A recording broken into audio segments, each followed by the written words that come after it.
Hi, I'm Claire Williamson, an ex-litigator and the co-founder of Leading Minds. With 97% of lawyers complaining that stress is impacting their health, I think it's time that we speak about how challenging the pressures of the legal industry can be. So this podcast is a space where lawyers can come together to discuss the challenges that they faced in their role and how they've overcome them to go on to thrive within their career. So whether you're a trainee, a partner, or anyone in between, I really hope that this podcast will leave you feeling inspired and empowered and with the confidence that you can leave your mark on the legal industry. And today I'm really excited to welcome Daniel Winterfeldt, who's a partner at Reed Smith. With 22 years in the legal industry and a whole accolade of achievements under his belt, I can absolutely guarantee that today's episode is one not to be missed. And I must say as well that Daniel is hands down one of the most interesting individuals I've ever encountered within the legal industry, and I can't wait to hear his advice on how to stand out from the crowd. So thank you so much for joining me today, Daniel. Great, thank you for having me, Claire. That's a big introduction to live up to. So you'll definitely live up to it. I can guarantee you definitely will. So I really want to speak to you about Interlaw Diversity Forum that you set up. But first, I thought it'd be really interesting to hear an introduction to your 22 years in the legal industry. Great, thank you. So I'm originally American. I'm born in Cincinnati, Ohio. I went to undergraduate university in St. Louis, and I spent my third year abroad in Spain, and then went to law school at Fordham in New York at Lincoln Center, and chose that because they had a European law program. So I'm fluent in Spanish, and I did work in Latin America and cross-border European M&A work in my early years. And I also did an internship at Schering-Plough Pharmaceuticals in their international law department during my third year of university. So I worked for 2 years in New York, and then went on and moved to London in 2000.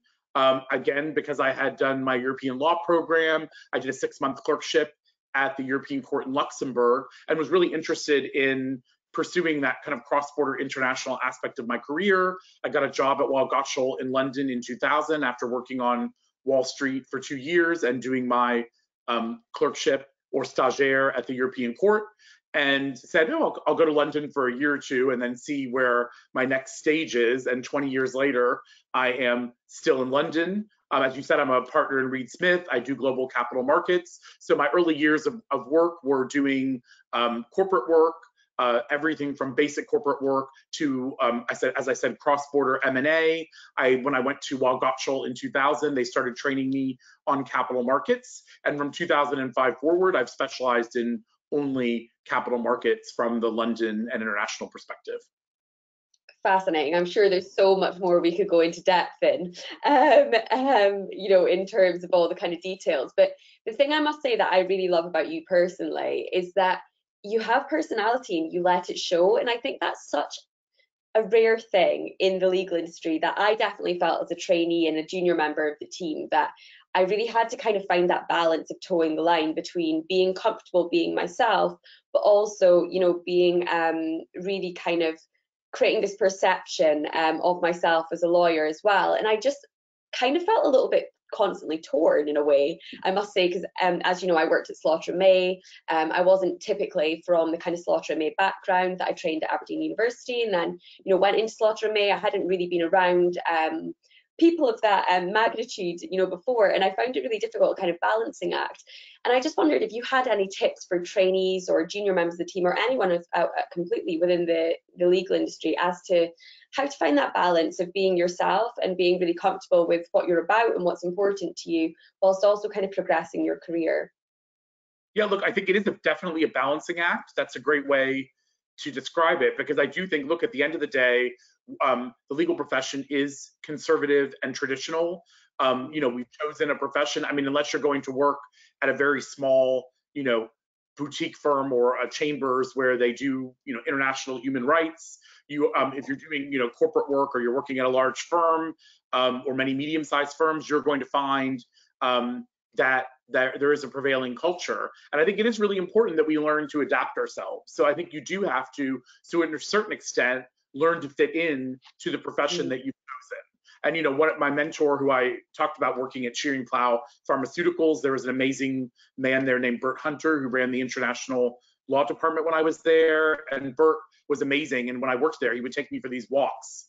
And their offices are out in New Jersey. And I would take a train from Manhattan out to New Jersey, and there was like a big pierogi factory, and we would take these walks in this garden at Shearing Plow, and he would say things about teaching me things about how to be successful that were just beyond obviously working hard and being excellent. So the first point I think is we all have to work really hard and we all have to be excellent at what we do. There is no substitute for working hard, being present, and really doing our best on every assignment that we get and every piece of work we do.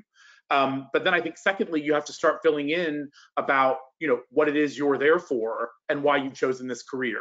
And Bert would always say, look, Daniel, I'm not advocating this, but it's a funny story. So Bert would say, look, Daniel, we are not Mother Teresa. We are not feeding the poor in Calcutta. You've signed up for a career in corporate law.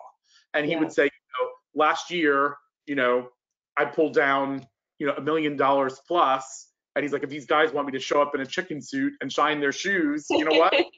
I'm going to do that. So I'm not saying wear a chicken suit and shine their shoes. And Bert was obviously really polished, really amazing, and so good with people. But what he really was saying was, look, you are going to have to adapt and conform to a certain extent because you do need to fit in. And we all have. And I think this is a challenge for young people, especially now, because the walls have broken down. We used to really have a very clear delineation between our work lives, our personal lives, even our family lives. There are things you would say with your friends that you would not say in front of your mother or your father or your grandma, right? Yeah. So learning to moderate ourselves is something we do all the time. So this idea that we don't have a work persona, that we don't moderate what we do or say at work is, to me, a fiction. And you will set yourself up for failure if you aren't willing to buy into the fact that we have different facets to who we are. So being authentic doesn't mean you're going to say and do and act the same way in every situation. Being authentic, part of that is developing your work personality and developing your work self. And it's a balancing act. So you absolutely want to be you. And I agree with you, Claire. I mean, I've definitely had young women in particular and young LGBT plus people and young people of color as well come up to me and say, one woman came up to me when I was working in the corporate department at a firm, and she said to me, I look up and she was leaving the firm. And she said, I don't want to be a partner here. I don't want to stay here. I look up and nobody here is like me. Yeah. And there are a lot of women. So it wasn't that, and she said, I don't relate to the men or the women that are here. And in fact, the only partner that I relate to is you, because you have a little bit of personality and you have a little bit of flair and you're you while you do this job and you're successful. So I think that's really interesting that, it's also important to remember that your role models and your mentors don't have to look like you. So young people also often kind of go out and say, oh, I'm, if I'm a young LGBT plus woman of color, I need to go find an LGBT plus woman of color to mentor me. And, you can learn from anyone. Bert Hunter was, a straight white, elite educated man who was from a working class background, but who had a passion for equality and saw something in me and gave me that opportunity. He knew, I went from doing a summer internship to staying on for my entire third year of law school. I rescheduled my classes. So I did classes 3 days a week and 2 days a week full time at Shearing Plow. He knew by giving me that work opportunity and giving me that leg up that was going to help me long term in my career. So you can have a lot of people impact you. So I was a big long answer to your question with a lot of little bits in it, but interesting, and I love to answer those as well. I think, like, for me, one thing I found, and I see people finding a lot as well, is that there's this kind of like balancing act between wanting to be seen because you want people to notice you and see that you're capable, you're willing, you're keen, and have that kind of positive perception of you, but also kind of not wanting to put yourself too forward for things. So I think that kind of ties into my first question as well, and it's kind of finding that balance can be quite difficult as well. Well, I think it isn't as hard because I think you shouldn't be focused on being seen. I think you should focus on leaving an impression. So I think rather than thinking about how do I make myself visible, I think there's again, in this world of social media, there is too much focus on getting likes, on gaining visibility, on building a brand in a way that doesn't really fit well inside of a profession. What you do online to get attention from your friends is not what you should be doing in your career. right? Mm. So I think it's really important to kind of know what you know and know what your strengths are, right? Like if you're a future trainee, you are not a diversity and inclusion expert.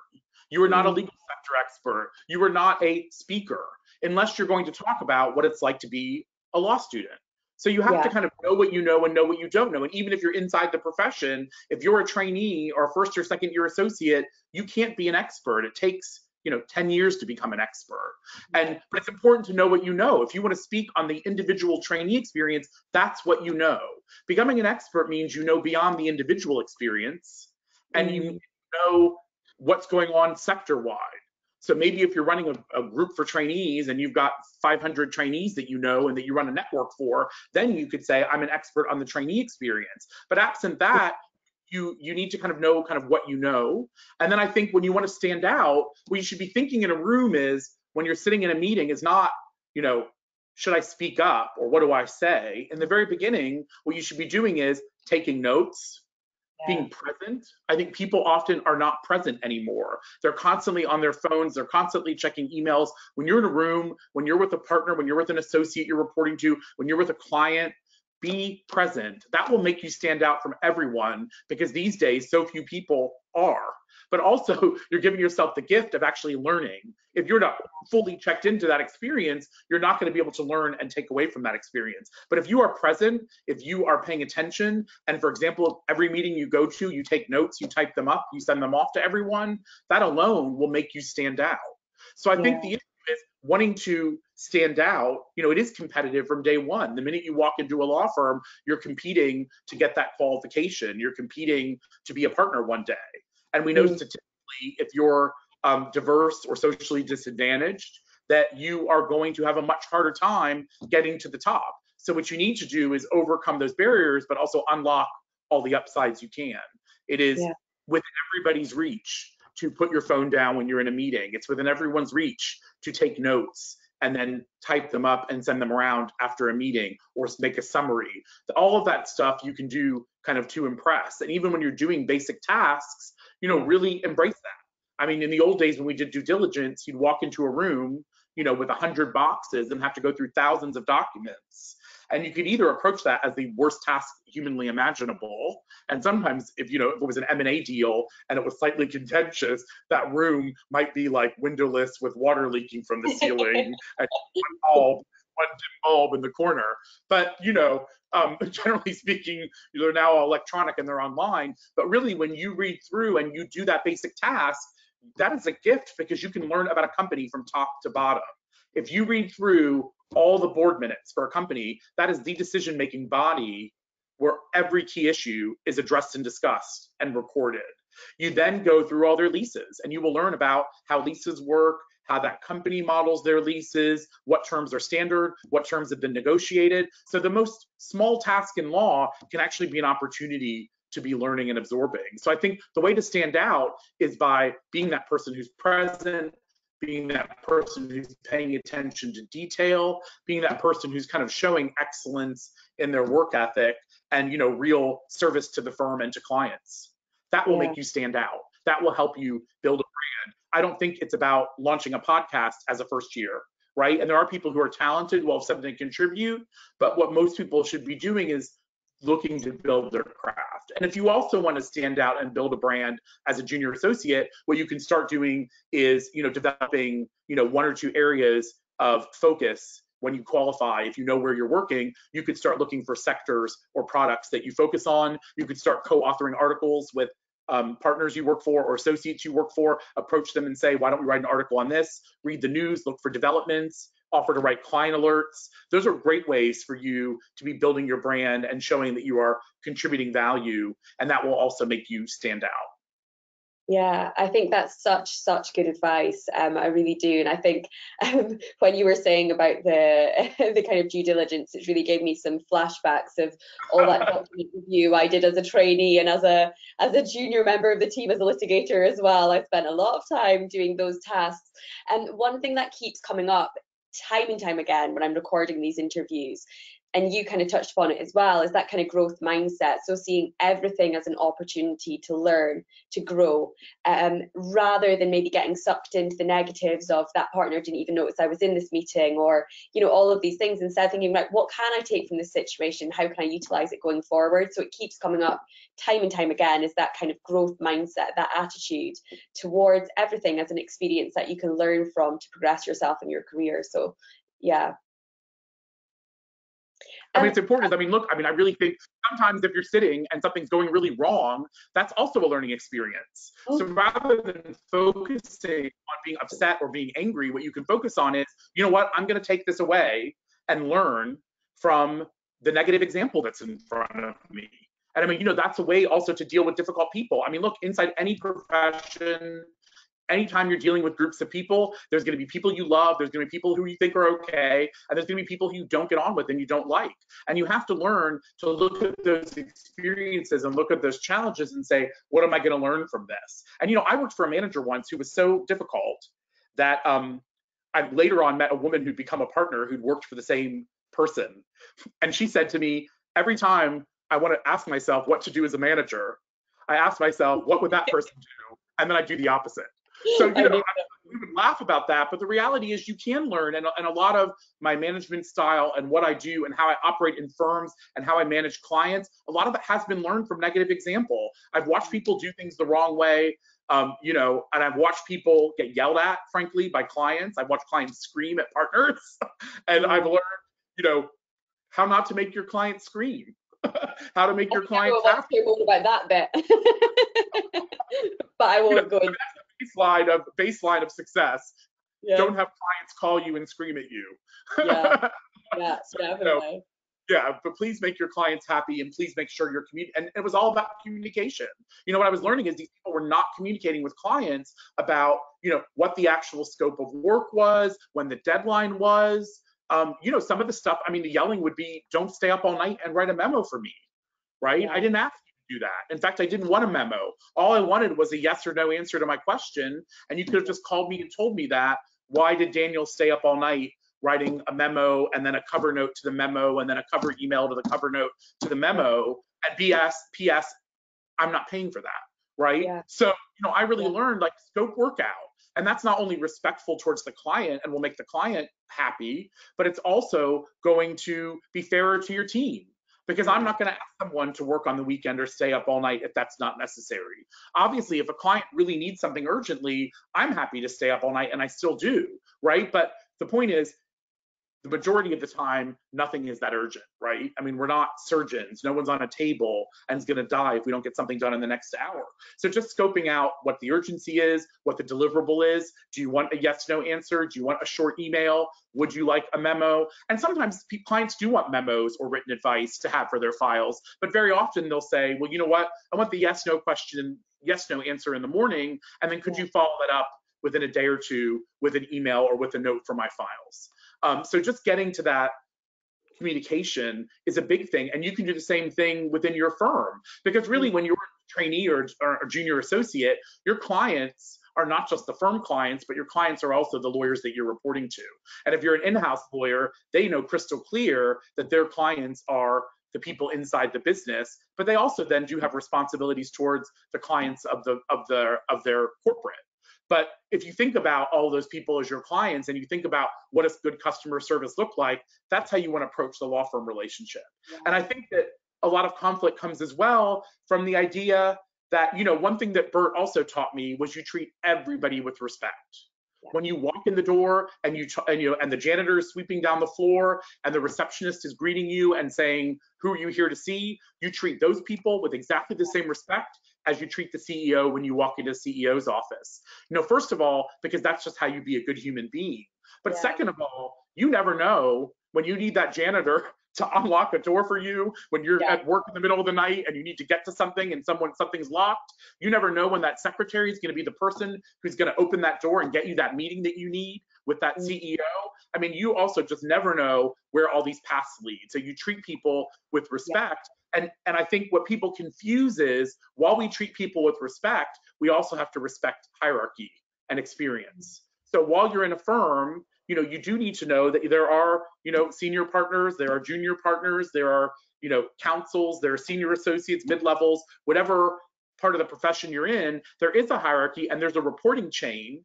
And it's important to know that, it's okay to be junior. It doesn't mean that you're not valued or respected, but I think that this issue around kind of respect and importance and then hierarchy are something that people lose. So where people say we want to level the playing field and treat people equally, that means we show everybody the same level of respect. But people do have different levels of experience, and not respecting that hierarchy or getting that hierarchy, you need to defer to someone's opinion. All opinions are not valid. If your opinion is not educated, it actually has little value. So kind of knowing what you bring to the table is important in that relationship, because you need to know that while a good manager would like to hear if you disagree with an approach, once a decision is made, you really have to get on board and go forward with that. And that's okay. And you need to trust that that person knows more than you. And it's okay to ask a question and they should be open to that discussion, but getting into, a battle, and I think that happens a lot these days. People get leveled out, on social media, everyone's opinion, so it's like, lockdown. So, it's just, that's not the mentality, we're not on Twitter when we're at work, and I find Twitter so toxic because it's like, not only do you have, educated opinions and uneducated opinions, you have conspiracy theories and craziness that clearly is being driven by people in the world who want to, proliferate chaos and create chaos in the world. So, what you don't want to do is you don't want to be an agent of chaos in your business. Shift to the middle where you're at least neutral, but you really want to be as on the left where you're like, if I have an educated opinion, I'm going to share it, but also respecting hierarchy and going with the flow. And even if it ends up that that person above you who's made a decision is wrong, well, then you will find that out as you go down the path, and maybe they'll come and say, you know what, let's try your approach. So keeping the big picture is really important, and remembering you have to work with these people. You definitely have to pick your battles, whether it's on day-to-day doing work, or even if there's things around you don't like from day one. You cannot spend your time having battles and fighting with everyone. You definitely have to choose those moments.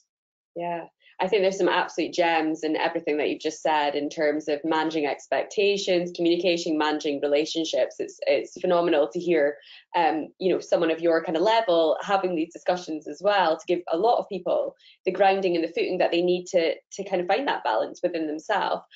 I would love to talk to you about the Interlaw Diversity Forum, and I'm sure you'd love to speak about it as well. And I'd love to know initially what instigated you to start the forum, and tell me a little bit about its journey so far. Okay, so I became a partner in 2008 at Simmons & Simmons. I had been at Jones Day and at Wall Gotshal prior to that in London, and at Hughes Hubbard & Reed in New York for 2 years. I was openly gay my whole career. I came to London, and the difference around kind of LGBT, gender, race, and ethnicity, granted there's a different history here in the UK, but I think comparing New York and London is a relatively fair comparison. And London at that time, 20 years ago, was very far behind New York around equality, inclusion, diversity. Again, there were different populations and different histories, but around LGBT, nobody was out, nobody was speaking about it. I worked with people who were closeted and not out, and some of them were even more difficult than straight people that I worked with, which I found interesting. And I think that's kind of a theme sometimes within diversity and inclusion. But I had started in 2006 a group that is less glamorous than the Interlaw Diversity Forum. I started the Forum for U.S. Securities Lawyers in London. I was a group to look at the application of U.S. securities law to the London and international capital markets. And that was bringing together lawyers at law firms, both U.S. and U.K., capital markets lawyers, bringing together bankers, market intermediaries like the settlement systems registrars, as well as the exchanges like the London Stock Exchange, the New York Stock Exchange is involved as well. So that was a group I started to look at these issues, and I knew how to get people around a table to discuss capital markets issues. And that group is still going well. And I co-chair that with Edward Bipko, who's now the EMEA General Counsel at Jefferies Investment Bank. And I thought, I know how to do this, because I realized the diversity problem was not a problem specific to the firms I had worked at. The firms I worked at, were were no different from anywhere else. I mean, at that time in 2008, there were only 3 firms in all of London that had LGBT plus networks. And there were only 3 firms that monitored sexual orientation, the same firms. So there was an Equalities Act that passed in 2010. And even after the Equalities Act passed, very few firms were monitoring sexual orientation, but they were monitoring the other protected classes. So I thought, we've got a sector-wide problem. So let's start bringing people together from inside the sector. So I launched Interlaw in 2008. I had the head of Stonewall speak, Ben Summerskill, the then CEO. I had Tim Hales, who was a very senior managing director in legal at JP Morgan. He had been in a lawyer article. The headline splashed across the lawyer was, JP Morgan tells law firms to shape up on gay issues. They had called in their top 10 billing firms and said, LGBT equality is really important to us. We expect to start doing stuff in this area. We have a choice where we spend our money, and you might not get our money if you don't improve.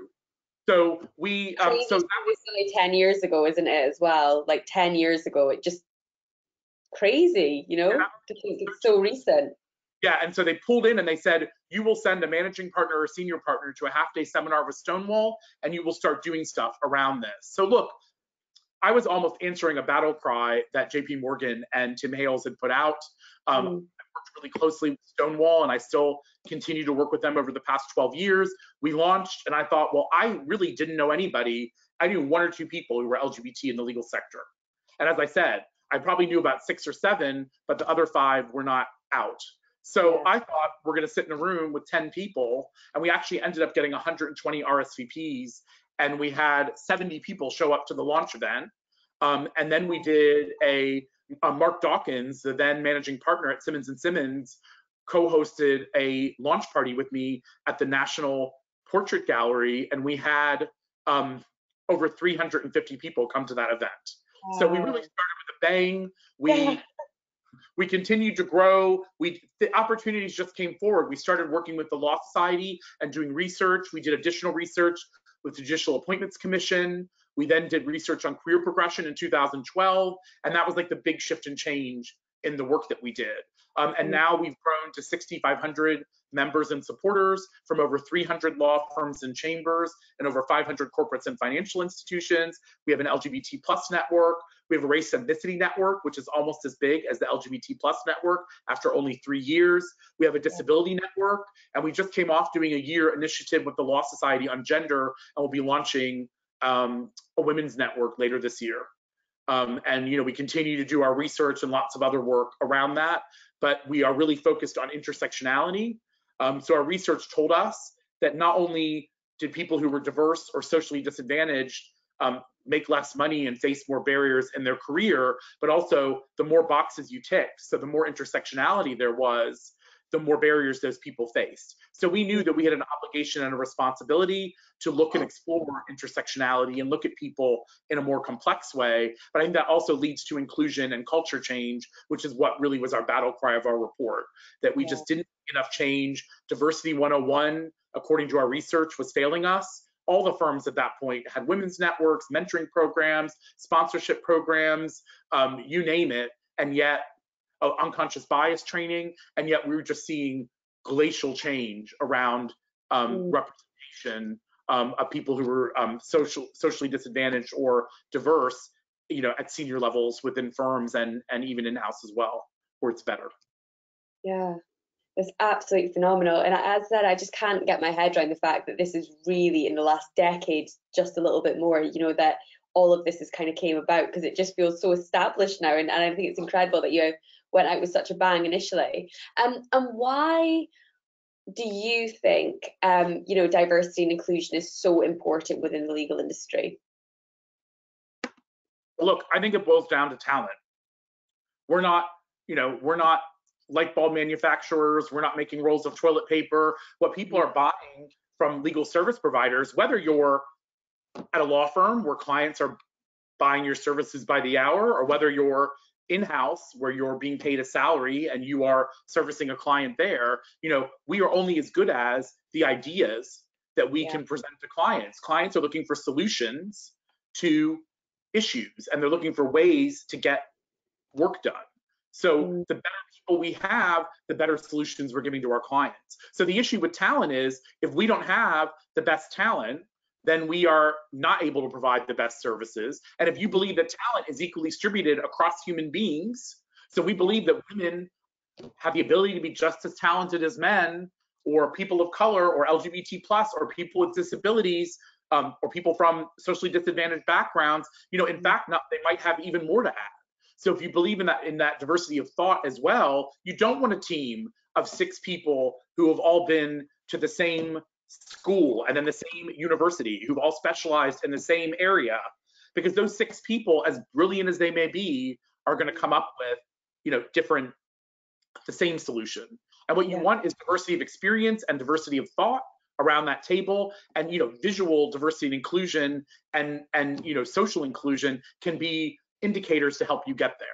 So for example, a lot of women will say to me, I'm against having quotas for women, because then people will say that I'm only here because I'm a woman. Well, if we believe that men and women are equally talented, and we've been recruiting women for over 20 years at 50% levels into trainee contracts, right? And actually, if we believe our statistics, most firms now are recruiting around 60% women, which means we actually objectively, when recruiting, believe that there are more talented women than men. So how is it that we flip to the top of the levels and we get to equity partners, we're still floating at 13, 14, 15% on average women equity partners. So it's 60% in, and then 13, 14, 15% at the equity partner level or the top levels of equity partnerships. And that's a problem, because if you believe that talent's equally distributed and you believe our own recruiting methods, the answer about increasing numbers of women is not that we're getting women who are untalented and ticking a box to get them there because they're women. We seem to have a whole lot of men who, according to our own standards upon recruitment, are less talented than the women whose places they're taking in the partnership. So, and the men don't step forward and say, oh, wait a minute, I'm only getting this job because I'm a man. There's 85% of our equity partnership are men. Are there men going, well, don't pick me. Don't pick me. I'm only here because I'm a guy, right? And, we have to really flip ourselves and really start saying, what are we comparing? What are we talking about? What is being good enough? What is being qualified? And why are people not interested in staying around? Or a better question is, what are we doing to make them leave? Yeah.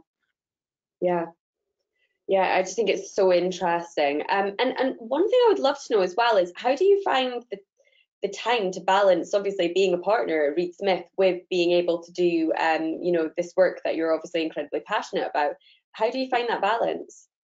Well, look, I think that you have to be dedicated, and it means filling the time in. I mean, I'm in an area that is cyclical, right? And it's also cyclical in the sense that there are times when capital markets booms, there are times when it goes quieter, but also it depends on what deals you're on and how busy those deals are.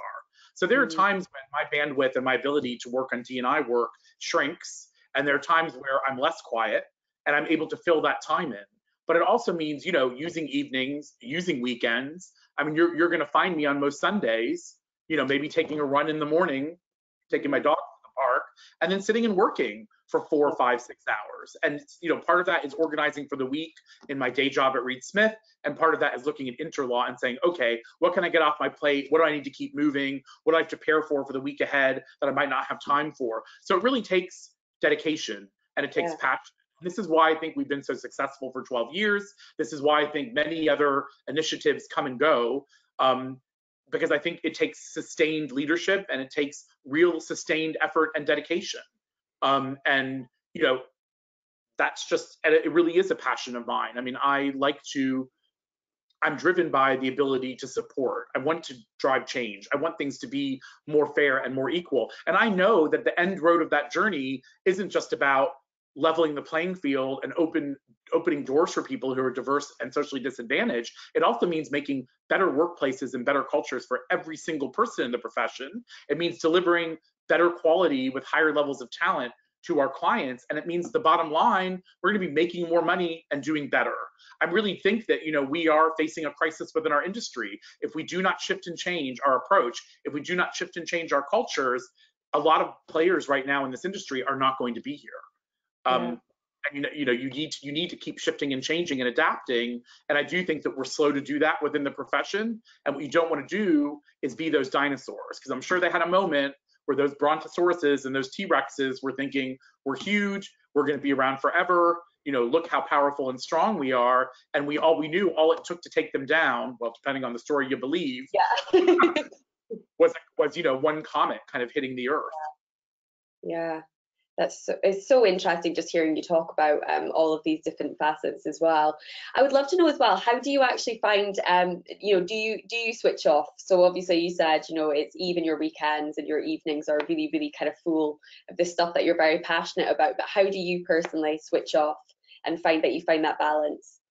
Well, I used to be terrible at it. So, first of all, one of the things is because when I first started working, the way you worked as a junior corporate associate was crazy. Right? So you were actually taught never to switch off. I've worked for years and years and years with no vacations, no holidays. I worked every bank holiday. I worked almost every weekend. I would usually have like maybe one day off a week. So I have to say, as I became more senior and I started doing my diversity and inclusion work, that was the way I had learned to work. So I just continued working that way. But you really, at some point, do start burning the candle at both ends, and you have to recharge. So one thing I've learned now, and I think, it is important, is you do have to work really hard, and having a work ethic is critical to success in any career or any profession. And again, that's the area that falls away in this world of social media. People don't post the hard work, they post the highs, right? Yeah. You see the Super Bowl performance, but you don't see, the 20 years of training that goes into getting there. Right? So people focus on the end product and the goal as opposed to the path and the work that's there. So you have to have a passion, you have to work hard. But when it comes to the work-life balance, I think you have to learn that if you do not take breaks, if you do not recharge, it's diminishing returns. A 12-hour workday is not always a 12-hour workday. And frankly, someone staying up all night is probably a waste of time. You really are better off having two people work 12 hours, having them both sleep and having them come back, than these crazy all-nighters we used to do when we were younger. Now look, very occasionally there is a really bespoke, incredibly important task that is time sensitive, and I'm not saying you don't ever stay up all night. I'm just saying rarely when it happened did I think it was necessary. So I think learning to recharge and say, I'm gonna take an hour this morning and go for a run, or I'm gonna take a walk for a half an hour to just pick up some food, eat it while taking a walk and coming back, those breaks increase your productivity. And if you look at experts around learning and development, there are lots of different methods, but there's recently I learned from Usha Puri-Jawage at Cooley about the Pomodoro method, which I think is every 30 minutes you take a 5-minute break, and then after 3 30-minute intervals you take a half an hour break. But it's just, there are systematic ways, but you need to learn what works for you and your rhythm. You need to get to know yourself. And I was diagnosed with ADHD as an adult. I kind of knew that I had it subconsciously, or even maybe consciously a little bit, and I just had to structure my time and my life to deal with that. But you have to get to know yourself and know what kind of conditions you need to work, when you're the most productive, how you work. Maybe it's shifting certain kinds of tasks. Like I'm much more alert and switched on in the morning, and as the day goes on, and particularly like late afternoon, my kind of mental capacity dips and I start getting tired. I can get a second wind in the evening, but I know that like my hardest tasks I try and do first. When I need the most mental focus, I try and kind of schedule calls or things that are easier for me to do late afternoon and leave those open pockets. And also make sure your schedule is not just back-to-back meetings all day long. Make sure there's areas and spaces within your schedule to allow for emergencies or to allow for, focused working or thinking. And I very much am the same as you in that way, in terms of I'm very productive in the morning, so I take on those most important tasks first. In the afternoon I'll do kind of more admin or take that time to go for a run, and then in the evening I'm quite productive as well. But I think one thing that junior members of the team often find is they don't have that control or that ability to structure their work in that way, so that can be really difficult. Yeah, but I think you do have more control than you think. I think again, like something you can say, do you need this morning? Could you do this tomorrow morning? I think also sometimes people are at capacity and they're afraid to say no, particularly in areas like now when we have this pandemic and there's an economic downturn. I've talked to people who say, saying no is not an option for me. But I don't think you say no. I think you never want to tell people no, right? Whether it's a client or whether it's someone you work with, what you want to do is set expectations. I can do this for you if you can get this tomorrow night. Unfortunately, I've got something that's going to keep me busy today. So if you need this immediately, maybe is there someone else who could help you? Do you want me to help you find someone else? Could I get a trainee to assist and then I'll supervise them? Like, look for solutions and look for ways to balance. So you can always, even if you're a trainee, you could ask if you could get another trainee to help you. People want the work delivered. If you're willing to help find solutions, I find there's a lot of flexibility. I mean, very rarely is someone going to say no. So, you can build that flexibility in by looking for deadlines, looking what your deliverables are, asking if you can get support or assistance, and being realistic with your expectations. Because the only thing worse than saying no to someone is saying yes and then letting them down and not delivering. I mean, that will really make that person blow their lid. So you have to protect yourself. And I think as long as you're being reasonable and fair and you're working hard, it's difficult sometimes because people will say to you, I don't have time to do this work, I'm too busy. And then, they've gone home at 6 o'clock. And then their office mate tells you they went off to have a dinner. It's like, well, that's not busy. Like if you're a corporate attorney and you've chosen this career, busy isn't, I've got dinner plans tonight that I'm unwilling to cancel. You do have to create flexibility for yourself sometimes by making sacrifices elsewhere. So it's okay sometimes to tell your friends, can we move dinner an hour later? Or you know what, I'm not going to be able to make tonight. Can we move it? I do think that's part of this profession. If you are in this profession, you do need to be flexible and your priority sometimes has to be work. So I think working with people, and that's a two-way street. So that flexibility has to go both ways. And if people see that you're fair and that you're working with them, you will develop a rapport and you will get a lot more control. So I think kind of getting rid of that fear dynamic, having open conversations, asking for support, people can create a different working environment for themselves. Because often we put those blockades and those barriers up. Very much so, very much so. And you've been absolutely amazing. Honestly, it's just, I think there's been so many interesting things, that you've said today that I really think lots of people are going to find valuable. And I always wind down the interview with 3 questions. So the first thing I'd love to know is, what does resilience mean to you? Ooh, that's a good one. Okay, so. Did I give you warning? Well, look, I mean, resilience means to me is the ability to overcome obstacles. So I always like to talk about success and say success is defined by your failures. People who are successful have failures every day. You have wins, you have loses and losses. If you give up, then you fail. If you learn to keep going forward, if you learn from those mistakes, if you overcome them, if you put them in perspective, then you can, and don't allow them to define you, then that's what success is. So resilience to me is a key component of success, and it's the #1 skill you can learn. If you walk in a room and someone makes one comment you don't like and you blow up at them, that could be like a career limiting moment for you. So learning kind of when to pick your battles, how to be constructive, how do you constructively address issues, that's incredibly important. And how to overcome those obstacles and how to be strategic, that's to me resilience. And it is, as I said, without it, you will not be successful at anything you do in life. It's important in your personal life as well as your professional life. Massively. That leads in very nicely to my second question, which was, what would your #1 tip for people to be successful within the legal industry be? Well, I think it's work ethic. It's focus and presence. Work on mindfulness.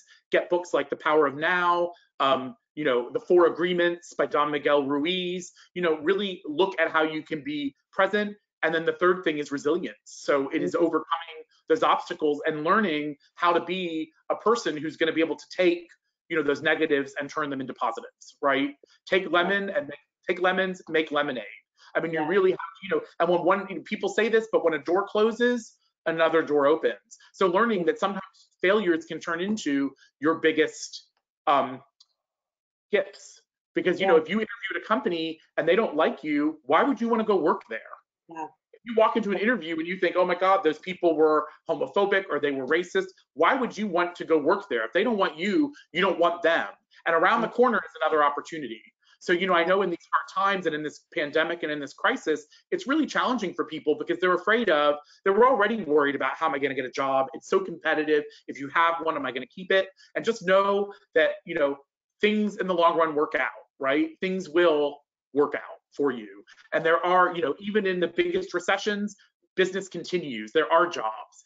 And people who are hardworking and who are good and who are talented will find roles and will find success. Yeah, amazing. And the final thing I'd love to know is, who do you find inspirational and within the legal industry and think would be a phenomenal guest on this podcast? Okay, well, top 10. Well, I like to do top 5. So I'm going to run down the patrons of the Interlaw Diversity Forum who have been amazing supporters and allies. And one thing we didn't talk about is allyship. But I learned very early on, as not just LGBT plus people supported me, but also many women of color and women stepped forward to say this work you're doing is critically important. It also inspired me as I expanded my interlaw work out from LGBT plus to realize that these people have been allies to me. So now it's my responsibility to be an ally. First of all, I would say Tim Hales, who I mentioned earlier. Tim has been sheriff of the City of London, a managing director at JP Morgan. He now has, a fantastic role on the board of a fund. Tim's amazing, and Tim has been open, strong, I think individualistic. He's great.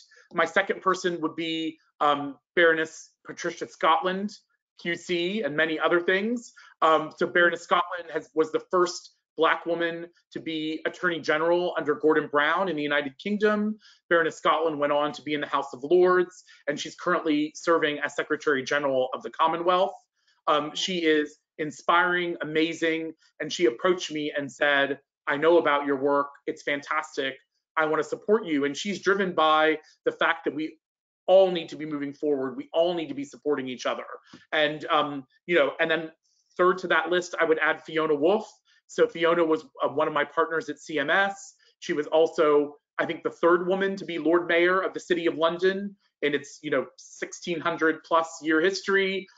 Fiona is phenomenal and a huge advocate for diversity, inclusion, and supporting everyone. When she became Lord Mayor, she pulled together a group of advisors and said, I know everyone's going to ask me about gender. And of course, that's critically important, but I don't want to just talk about gender for the next year. So she said, I want to focus on LGBT plus. I want to focus on disability. I want to focus on social mobility. I want to focus on race and ethnicity. And she met with a huge range of charities. So she is hugely inspirational to me and a friend. And my very last one is Helen Grant, who is a member of Parliament and also one of our patrons. I met her at number 5 at the celebration of equal marriage. She's a co-architect of that act, and she has fought for equality. She comes from a socially disadvantaged background. She's one of the first Black women to be elected a member of Parliament for the Conservative Party, and she is just passionate. So all those people have supported me and inspired me to go out and support and help others. And people always ask me, how do you find mentors? How do you find people to support you? And I say, go out and do great work. Go out and help other people, and then people will be attracted to you.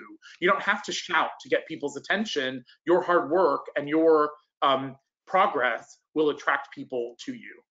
Yeah. Amazing. Thank you so much for all of your insight, all of your advice. I'm sure lots of people will find this podcast really useful and really fascinating, and I really appreciate you taking the time to talk to me today. So thank you. No, Claire, thank you so much for the work you're doing. I think it's really important. It's an honor to be here. It's an honor that you've asked me, and I've really enjoyed the conversation. So I hope people enjoy it as much as we enjoyed recording it. Thank you. Thank you so much. Thank you. Have a great day. Thanks, you too.